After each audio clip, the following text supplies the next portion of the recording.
Greetings smartwatch Pinoy fans! Meron tayo dito ang isa sa mga latest na affordable na smartwatch sa market. Ang Aulon GTS smartwatch. Isa itong sports smartwatch na may lightweight body frame at loaded ng health at fitness function. Meron din itong Bluetooth call. Again, minamarket ito as Aulon GTS smartwatch 2024. Kung hindi ako nagkakamali, parang pareho rin sila ng Hello GTS 2024 smartwatch. Okay? Pero i-verify natin yan. Okay? So, kung gusto nyo ng affordable na smartwatch, try nyo na i-check ang GTS 2024 smartwatch. So, titingnan natin yung design nito. Kasama na rin yung features na offered sa smartwatch na ito. Kung may mga tanong kayo, drop lang ng comment sa baba. Okay, so let's check na kung ano nga ba ang Aulon GTS smartwatch. So ito yung box niya, kung nakita niyo sa packaging. Meron siyang 1.83 inch TFT LCD at merong 240 by 284 pixel na resolution. Okay, sa features niya, meron ding blood oxygen at heart rate monitoring, ultra thin light at IP67 waterproof. Marketed as sports health data monitoring smartwatch. Sa color, available dito yung pink, blue, at black na color. Ito yung smartwatch. So sa atin ay black color. Okay, sa gilid meron tayo ditong iba't ibang features. Okay, so sa smartwatch design, so simple lang. Meron siyang PC material, plastic din yung body frame, pati yung likod. Pogo pin, okay, yung pag-charge. May quick release pin yung strap, so pwede nyong palitan ng ibang strap. Flexible strap siya na may stainless steel na buckle. Isa lang yung power button dito, or yung button na nagsaserve as power button at return button na rin. Okay? So, ginagamit ito sa pag-access ng menu kung nakapapansin nyo. So, simple lang. Pwede mo ngang makategorize ito as minimalist smartwatch. Okay. So far, okay naman yung design. So, sa mga naghahanap ng mura at simpleng smartwatch, isa ito sa mga bago sa market, ang GTS smartwatch. So, check natin kung ano nga ba ang UI nito. Paano mag-access. Press nyo lang yung power button para ma-activate yung screen. So, sa taas, may quick settings tayo dito. So, iba't ibang settings. So, pwede nyong ma-access kagad dito sa taas.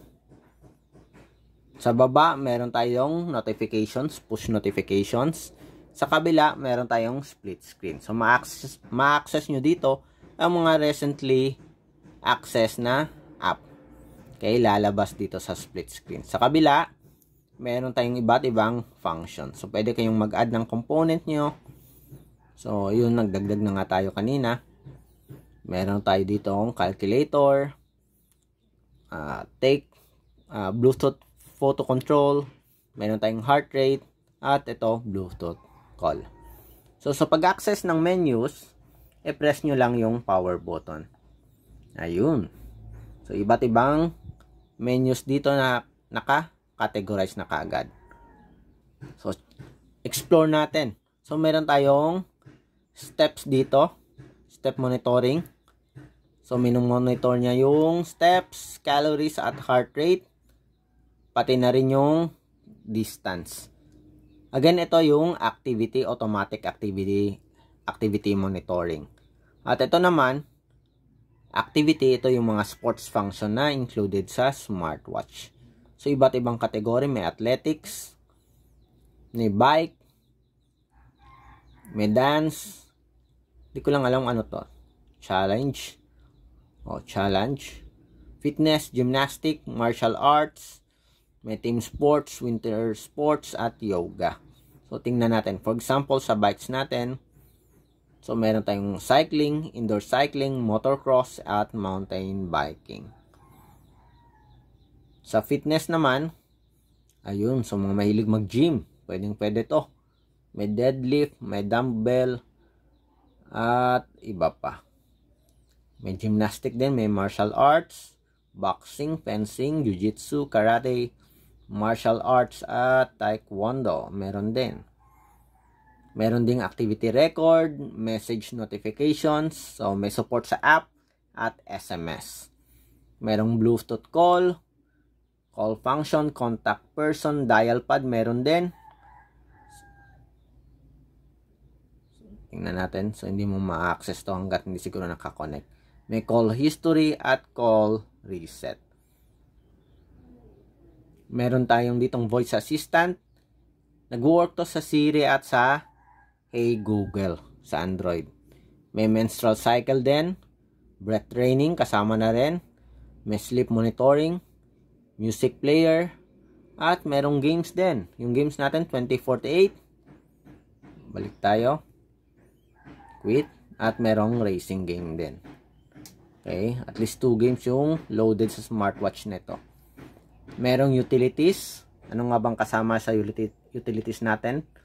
Ambient sound, e-card, stopwatch, may timer din, may calculator, flashlight, at alarm clock. Merong, ano pa ba dito? Health. Sa health natin, may heart rate, may minimum at maximum, may blood oxygen, the same UI din, at meron tayo ditong blood pressure. May menstrual cycle, breathing guide, sleep monitoring, remote shutter control, may weather, find phone. Sa settings natin, anong meron tayo dito? Meron tayong display, brightness adjustment, meron. Menu style, at least ilang meron tayo dito? 5. Okay. So, balikan natin yon. Display, menu style, 1, 2, 3, 4, at 5.